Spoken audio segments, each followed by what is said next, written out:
that what they were saying about the people of garden revolution, they don't want to struggle, they don't have faith in each other, they just care about money, all that is knocked down the drain. Matter of fact, I see revolution clearer now than I did before October, thanks to the Honorable Minister, Louis Farrakhan. Well, now, your theme song has been organized. Always Not so much mobilized, but organized. Now, did you see much of that? No, coming out of the march? No, but the march creates an atmosphere which allows now for organization. If you follow the march very carefully, you know that Minister Louis Farrakhan and I go back to over 30 years of constant work, of knowing each other, working constantly, meeting all the time. And one of the things that really pleased me was at the march, he ended the march by saying, I want everybody to join an organization working for the people. He even said, join the All-African People's Revolutionary Party. I said, now, that's perfect, because all we want is for all these million and more people who came to the march, each and every one of them belonging to an organization, NAACP, Urban League, Southern Christian Union Conference, All-African People's Revolutionary Party, Nation of Islam, anyone that's fighting for the people, you've got a disciplined force. And that's the only thing the enemy has over us right now. Only thing they have over us. We're disorganized and indisciplined. That's all. All right. Now, in 1963, there was a march on Washington, followed almost immediately by the bombing of the 16th Street Church. Exactly. Now we have a million-man march. And so they have to increase. Now we have a lot of bombings, burnings of churches. What's the connection here that you see? Well, there's two. One, we want to take the first one, is that the racists are showing us that just what we know. They're not going to take this one laying down. That we have to fight them to the death to get rid of racism in the country. So there's no problem here. Now when it's properly understood, of course, we're just indisciplined, organized. Overnight, once we become organized, disciplined, we can keep this problem at bay. The second problem is a problem that speaks to us. The capitalist system has a way of destroying our thinking. That's its job, make us think illogically. And one of the way it usually does is makes you think that you're supposed to struggle in your life for a certain part of your life, and then after, you get to a point where you don't have to do nothing. I mean, all you do is act like an animal. You just consume. You don't produce anything. I remember as a student at Howard University hearing students say, I'll be so glad when I get out of school. I'll never read another book in my life. And they meant it. They meant it. So what the capitalist system did is that it told us, struggle for a little while, and then you'll be free. What's your problem? You know, so this seeped in, pumped in, to even many seasoned strugglers that, well, you know, I struggled in 60, and now it's time for me to enjoy some of that struggle, you know. So I don't care what you do, you can keep on doing what you're doing, but I struggled, and I shed my blood, and I'm going to enjoy it, you know. So this thinking is, of course, backward thinking. Frederick Douglass is absolutely correct. He is precise. Where there is no struggle, there is no progress. And so if we want progress all the time, we must want struggle all the time. But the American capitalist system teaches us to want progress without struggle, to want money without laboring. You know, just one thing, just get them. To want change without fighting. And this is the incorrect attitude that we have to attack seriously, that no, everyone must want to struggle all the time. If Harriet Tubman could take struggle to the grave, so can Gil Noble take struggle to the grave. So can Kwame Ture take struggle to the grave.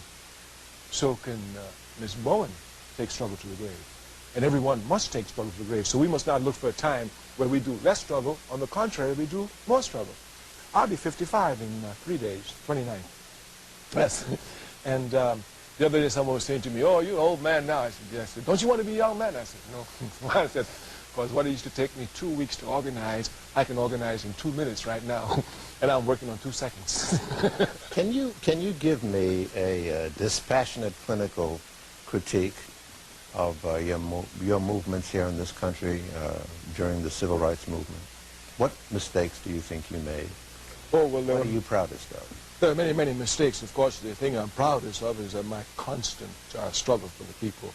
And this one, of course, I will wear the pride mark on my grave, on my tomb, that I will struggle to my death.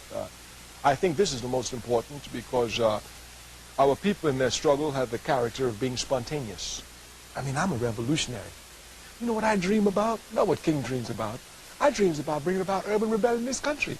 You know what it takes to bring about urban rebellion in this country? If I told me, for example, all right, Kwame Ture, the party sends you to Los Angeles, we give you everything you need, you know, just tell us what you need for rebellion. I say, okay, I need at least 80 brothers and sisters who are ready to go down, trained revolutionaries, ready to shed their blood or drop it half for the people, won't compromise. That's what I need. Give me 80 of them. Let me spread them throughout. You pay their salary for me for a year and a half. After a year and a half, I can get you rebellion. But do you know, these Africans, here a police got released from a Rodney beating, and without the slightest thinking, without the slightest planning, with no cadre, they all jump up and pull it off. I mean, bring a rebellion to the city that shocks them. You know, so our people, but the problem is it's spontaneous. It's not permanent. It doesn't continue. And this is the error.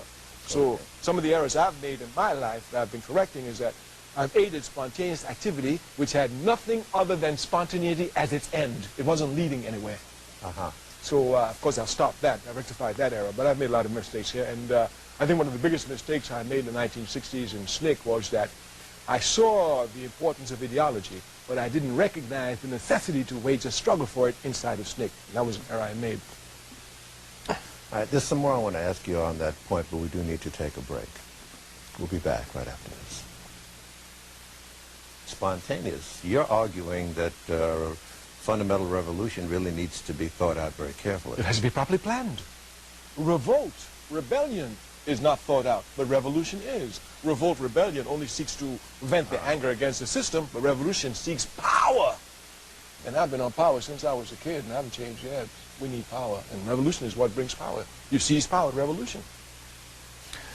Where do you see things going then? Are you encouraged? Are you saying that you're encouraged by what you see here in the United States among our people? It's a classical English statement. It's the worst of times and the best of times. It's the best of times because our people are more conscious. They are more conscious today than ever before. Even though there's a large unconscious sector, but we know that with a conscious sector determined, that unconscious sector can become politicized overnight, as they did in the 1960s, as they did in the Russian Revolution, as they did everywhere else. They can become politicized overnight and join the sides actively for the fight for humanity. So that's not our problem. We are very conscious. So when you have the best of times, which is the rising consciousness of people, and the worst of times, which is the conditions rolling back the gains that we want, etc., when you have rising consciousness and worsening conditions, you've got to have a revolt, an explosion. But this one, we want to be revolution, not a rebellion, where we actually seize power. Many have the perception that the Soviet Union, and it is in fact true in many cases, that the Soviet Union supported many of the liberation struggles that we've seen. And they used to talk in global terms about the East versus the West. Now they're saying the North versus the South. Do you subscribe to that difference? No, not at all. Not at all. The Soviet Union itself will prove that, because it is clear that irrespective of all the shortcomings of the socialist regime, the people had a far better quality of life than they do now. And that this fight will continue until they seize power again. And when they do, it will be eternal struggle.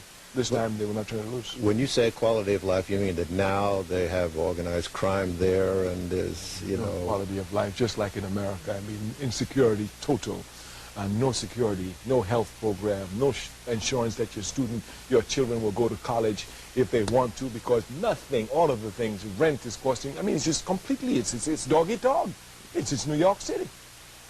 It's New York City, it's dog eat dog. What do you see among our diaspora then, the nations in our diaspora, who many got substantial support from the Soviet Union? That support is no longer existing. What do you say about that? I say that's great. Not only they get support for us, it's great. One of our struggles as revolutionaries, among other African revolutionaries, was the necessity for an authentic African ideology coming from our culture. Let me just give you an example. Before the 1960s, Marx and Leninism reigned supreme. It was the ideology, not a ideology.